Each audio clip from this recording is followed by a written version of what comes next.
नमस्कार. महाभारताच्या आजच्या कथेला प्रारंभ करण्यापूर्वी मला तुम्हाला सगळ्यांना एक विनंती करायची आहे. सबस्क्रायबरचा वेग चांगलाच मंदावलेला आहे आणि या मंदावलेल्या वेगाला गतिमान करणं आपल्या हातात आहे. 1,00,000चा टप्पा या चॅनलला पार करायचा आहे. व्ह्यूअर्सची संख्या ही दुपटी तिपटीने वाढली पाहिजे यासाठीचे प्रयत्न करायचे आहेत, कारण मांडलेले विचार अधिकाधिक लोकांच्या पर्यंत पोहोचावेत यासाठी आपल्या सहकार्याची आवश्यकता आहे. हे धर्मयुद्ध चाललंय, ते कुरुक्षेत्रावरचं धर्मयुद्ध होतं, हे डिजिटल क्षेत्रावरचं धर्मयुद्ध आहे. या धर्मयुद्धात या अर्जुनाला आपण सगळ्यांनी कृष्ण बनून मार्गदर्शन करावं एवढीच विनंती करतो, कारण आपण सारे अर्जुन आहोत. मी अर्जुन पराक्रम या अर्थाने म्हणत नाही.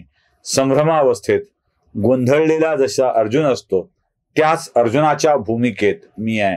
माझा पराक्रम त्या अर्जुनाच्या पात्रतेचा नाही. सबस्क्राईब करा, तुम्ही करा, एकाला करायला सांगा, तुम्ही बघा, आणखी एकाला बघायला सांगा. आपलं लक्ष लवकरच पूर्ण होईल. कुरुक्षेत्राच्या युद्धभूमीवरतीही असाच अर्जुन संभ्रमित आहे, असाच संभ्रमित आहे.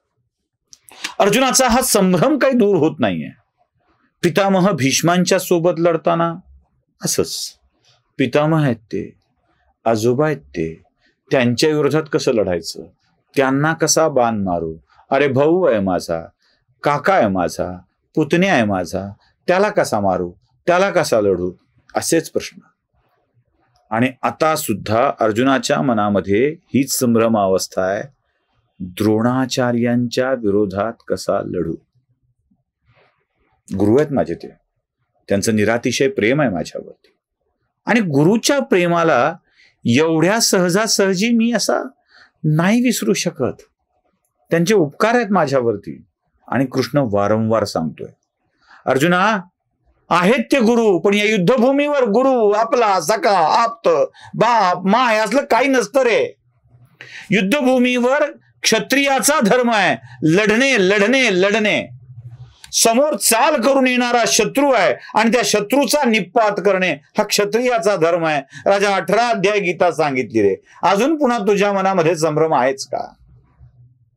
बर, कृष्णाची अवस्था अशी आहे ना की त्याला अर्जुनाला 2-2 पातळ्यावर सांभाळावं लागतंय.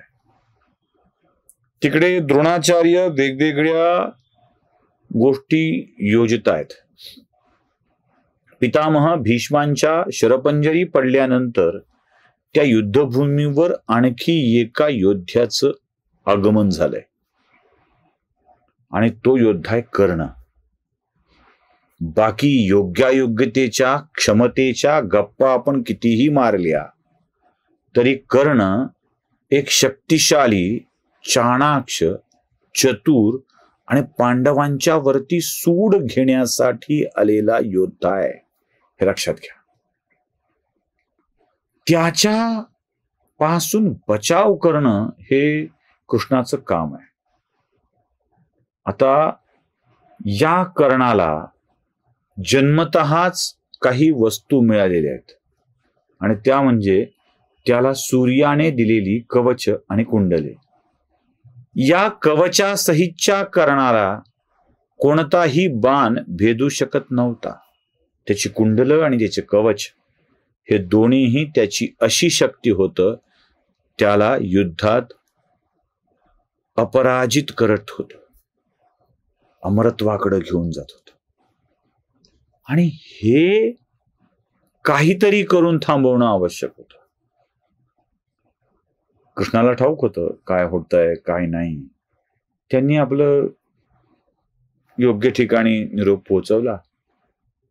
कर्ण मोठा दानशूर, कर्ण मोठा दानशूर, इतका दानशूर की आपल्या घरी आलेल्या याचकाला रिक्त हस्ते परत पाठवत नव्हता. रिकाम्या हाताने कधीच परत पाठवत नव्हता. काही ना काहीतरी द्यायचा. म्हणून त्यानं कुंतीला वरद शब्द दिला होता. कुंती म्हणाली, तू मोठा दानशूर आहेस ना, तर मग मी तुला काय मागते सांग. ती कथा आपण पुढे ऐकणार आहोतच. तिलाही दान दिलं होतं. त्यानं इथंही दान द्यायचं ठरवलंय. आणि दान देण्याची त्याची वृत्ती त्याच्यासाठीच अडचण ठरली होती. एके दिवशी देवराज इंद्रांनी एका याचकाचा वेश धारण केला. बघावं अर्जुनासाठी काय काय करावं लागतंय. इथे लिब्रांडू गडबड करतात बघा सगळी. म्हणजे लिब्रांडूंचा विषय धर्मकथांच्या मध्ये काढावा का, तर हो काढावा यासाठी की धार्मिक कथा कशा करतायत हे लक्षात आलं पाहिजे. म्हणजे हे लिब्रांडू उगाच मानवी हक्क, बरोबर, पुरोगामित्व असले काही विषय काढून कर्णाच्या विषयीची सहानुभूती व्यक्त करण्याचा आणि तुमच्या पुराण पुरुषांनी कसं चूक केलंय हे सांगण्याचा प्रयत्न करत असतात. मी ही कथा अशी का ते सांगतो. देवराज इंद्रांनी अर्जुनाच्या वाचवण्याकरता, अर्जुनाच्या मदतीकरता याचकाचा वेश धारण केलाय आणि कर्णाच्या दारामध्ये सकाळी सकाळी गेले. युद्धासाठी तयार होत असलेला कर्ण स्नानादी कार्य आटोपून आपापल्या शस्त्राला धारण करून युद्धभूमीवर जायला तयार आहे. इतक्यात तो याचक दारासमोर उभा आहे आणि ओम भवती भिक्षां देही अशी गर्जना करतोय. कर्ण म्हणतोय, हे याचका तुला काय हवंय ते सांग. तो याचक म्हणतोय, देशील मला जे हवंय ते. आधी शब्द दे, तू देशील याचा. तो म्हणाला, कर्णाच्या दारातून याचक कधीच परत जात नाही. आता अहंकार आलाय. कर्णाच्या दारातून याचक कधी परत जात नाही. माग, तू मागशील ते दिलं जाईल. इथे पकडला, शब्दात पकडला आणि सांगितलं, हे उदार कर्णा, तू जन्मतः ज्या कवच कुंडलांना धारण करतो आहेस ती कवच कुंडल मला हवी आहेत, देशील. क्षणभर चपापला. ते म्हणाला, तू याचक वाटत नाहीयेस, तर मी कोणी असो, तू मागेल ते देण्याचा शब्द दिलाय. मी तुला कवच कुंडल मागतोय, दे. शब्दात पकडलाय, दान देऊन टाकलाय, द्यावं तर लागेलच. अंगाचा अविभाज्य भाग असलेल्या कवच कुंडलाला करा कापत कर्णाने ती सगळी काढली. रक्ताने भूमी नालेली होती आणि ते काढून त्या याचकाच्या हातात दिले. याचकही क्षणभर थरारला, इंद्रही थरारला. आणि इंद्र त्याला म्हणाला, कर्णा, मी देवराज इंद्र आहे. मी तुझ्याकडे याचक म्हणून मागायला आलो होतो. मलाही तुझ्या देण्याच्या वृत्तीने आनंद झालाय. लक्षात ठेव, मी तुझ्या शक्तीला क्षीण करण्यासाठी नव्हतो आलो. तुझी शक्ती ही चुकीच्या लोकांच्या बाजूने उभी आहे. आणि जेव्हा धर्माच्या युद्धात अशी एखादी शक्ती चुकीच्या बाजूने उभी असते, तेव्हा त्या शक्तीला कमी करणं हे धर्माच्या बाजूने असणाऱ्याचं काम आहे. म्हणून तुझी कवच कुंडल मला हवी होती, ती मागायला मी आलो होतो. ती मला मिळालेली आहेत. पण लक्षात ठेव, तुझ्या दानशूर वृत्तीमुळे मी इतका प्रसन्न झालोय की वासवी शक्तीने भरलेलं एक अस्त्र मी तुला देतोय. ज्या अस्त्राचा उपयोग तू करू शकशील, तुझ्या सर्वोच्च शत्रूवर तू करू शकशील. त्याचा निपातच होईल. भलेही तो माझा पुत्र अर्जुन असू दे, त्याचा सुद्धा निपात होईल. पण लक्षात ठेव, हे शस्त्र तुला तुझ्या युद्धात एकदाच वापरता येऊ शकेल, पुन्हा पुन्हा वापरणार नाहीस.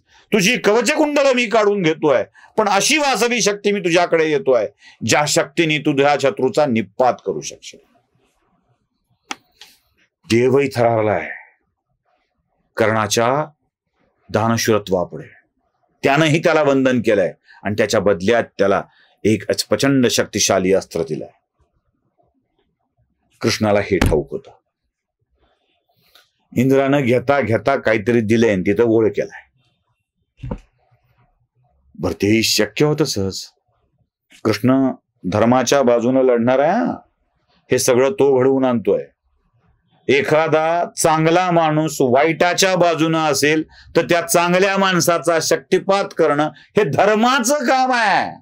हे लक्षात घ्या, हे धर्माचं काम आहे आणि तेच काम कृष्णानं केलंय. म्हणूनच युद्धभूमीवरती कर्ण आल्यावर कर्णापासून अर्जुनाचा रथ नेहमी लांब राहील याची व्यवस्था कृष्ण बघतो आहे आणि ही गोष्ट टिपली आहे गुरुवर्य द्रोणाचार्यांनी. पुढे काय द्रोणाचार्यांच्या मनात येत आहे ते बघूया पुढच्या भागात.